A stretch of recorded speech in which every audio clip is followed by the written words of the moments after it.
I am 76 years old, and I have committed a terrible crime. I didn't kill anyone. I didn't rob a bank. My crime was worse. I murdered my own potential. For 40 years, I sat in a prison cell. I suffered. I sweated. I panicked. I was terrified of the warden. I thought the warden was watching my every move, judging my clothes, judging my choices, judging my life. I spent decades trying to please this warden. I gave up my dreams just to keep him happy. But yesterday, I finally turned around to look the warden in the face, and what I saw froze my blood. There was no one there. The cell door was open. I was the prisoner, and I was the warden. If you are in your 20s or 30s, listen to me closely. You are in this prison right now. You think you are free? You are not. You are walking into the same trap that stole my life. I found the key to the cell, but I found it 40 years too late. I'm going to give you that key right now. Do not turn this video off, because if you do, you might just wake up one day, look in the mirror, and see my face staring back at you. We are born free. Watch a child. A 3-year-old does not care if his shirt matches. He does not care if he sings off key. He screams, he laughs, he dances. He is entirely himself. But then something happens, usually around school age. We learn shame. We realize that eyes are on us. We learn that if we act a certain way, people smile.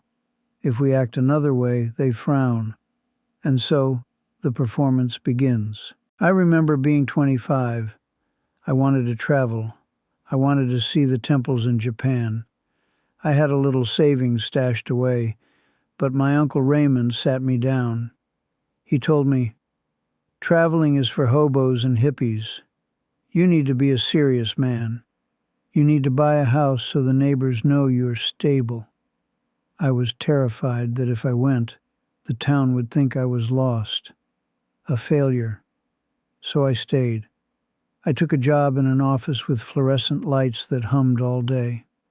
I wore a stiff collar that felt like a chokehold. Every day for 40 years, I walked into that building. And for what? To prove to Uncle Raymond that I was respectable. Uncle Raymond died of a heart attack 10 years later. He has been in the ground for decades. The grass grows over his face. But I kept working in that office. I kept performing for a dead man. This is the trap. We think the world is a stage, and we are the main character. We think everyone is looking at us with a magnifying glass. We think they are analyzing our clothes, our partners, our hobbies. But here is the brutal truth I learned too late. Everyone else is too busy worrying about their own performance to watch yours. They are not looking at you. They are looking at themselves in the mirror, wondering what you think of them. It is a room full of actors reciting lines, but there is no audience in the seats. When you live for others, you pay a tax. It is not a tax of money. It is a tax of the soul. I call it the resentment tax. Let me tell you the story of a man named Henry. Henry was a gentle soul, a man who loved poetry and rain. When Henry was 24, he fell in love with a woman named Luna. Luna was electric. She was not like the other women in our gray little town. She had messy hair. She sang jazz songs in the park. She didn't care about money.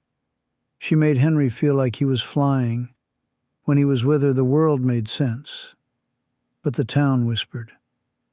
My God, how they whispered. She is too wild, they said. She is not wife material, Henry. She will ruin your reputation. You need a woman who fits in. Henry was afraid. He was afraid of the whispers. He was afraid of being different.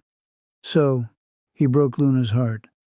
And in doing so, he shattered his own. He married a woman named Margaret. Margaret was perfect on paper. She was polite. She kept a clean house. She nodded at the right times during dinner parties. Henry lived with her for 50 years. They had a big house. They never fought in public. They were the model couple. But their home was a tomb.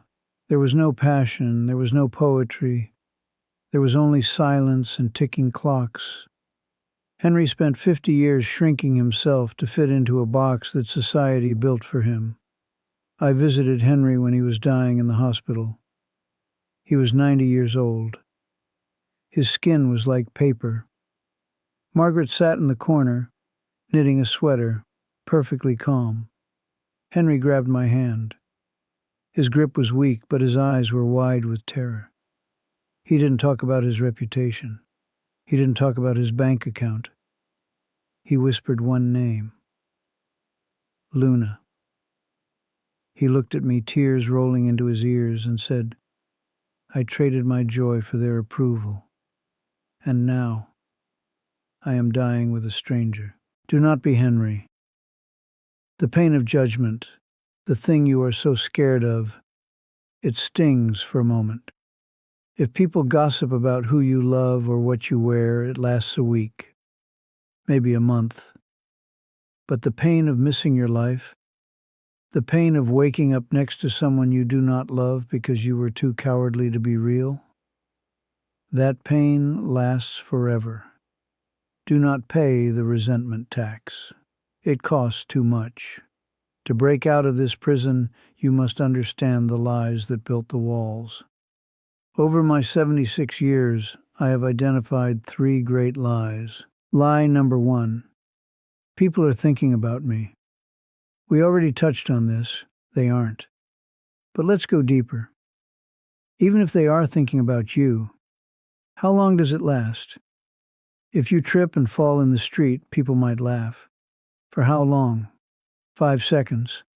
Then they go back to thinking about their lunch, or their bills, or their itching foot. You act as if their judgment is a permanent record. It is not. It is a fleeting thought, gone in the wind. Why sacrifice your life for a 5-second thought in a stranger's brain? Lie number 2. If I fit in, I will be safe. This is the most dangerous lie. We think that if we are just like everyone else, we won't be attacked. If we are average, we are safe. But safety is an illusion. You can follow all the rules, be perfectly normal, do everything right, and still get sick. You can still get your heart broken. Conformity does not protect you from tragedy. It only protects you from greatness. It protects you from joy. When you try to fit in, you disappear. You become background noise. And when you are gone, nobody remembers the background noise. Lie number 3. I will do it later. I told myself this for decades. I will travel when I retire. I will stop caring what they think when I am older. I will serve my own soul later. The perfect time never comes. There is always another reason to conform. There is always another person to impress. You think you are waiting for freedom, but freedom is not something you wait for. Freedom is something you take. You have to seize it violently from the jaws of your own fear. There is no later. There is only now. So how do you stop? How do you turn off the voice that asks, what will they think? You do it by looking at the end. I have been to many funerals, too many. I have stood over the caskets of friends, enemies, lovers, and rivals. And here is what I saw. I saw the man who was obsessed with his reputation buried in the same size hole as the outcast. I saw the woman who worried about her wrinkles turned to bone and dust, just like the woman who didn't care. Death is the great equalizer. It strips away all the nonsense. When you realize that you are going to die, truly realize it in your gut, the opinions of others become laughable. Why should I care what my neighbor thinks of my choices? He is going to die, and I am going to die. It is all absurd, and in that absurdity, there is freedom. If you want to be free, you must practice a stoic truth, Memento Mori. Remember, you must die. It sounds dark, but it is the light. If today was your last day on earth, would you hide your love like Henry did? Would you bite your tongue? No. You would scream. You would wear colors. You would tell the truth. You would live. I am 76.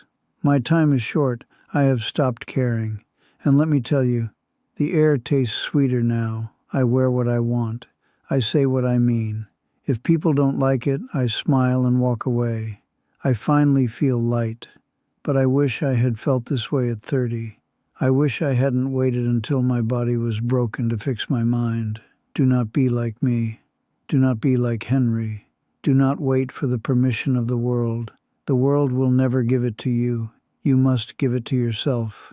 Walk out of the prison. The door was never locked. People will talk. Let them talk. People will judge. Let them judge. Their words cannot hurt you. But your own silence, that will kill you. Go. Live your life. Make mistakes. Be awkward. Be strange. Be real. Because in the end, the only applause that matters is your own. If this message woke something up inside of you, if you felt the bars of your prison shake even a little bit, then join us here. Subscribe. I have many more mistakes to share, and perhaps we can learn from them together. Don't waste another day.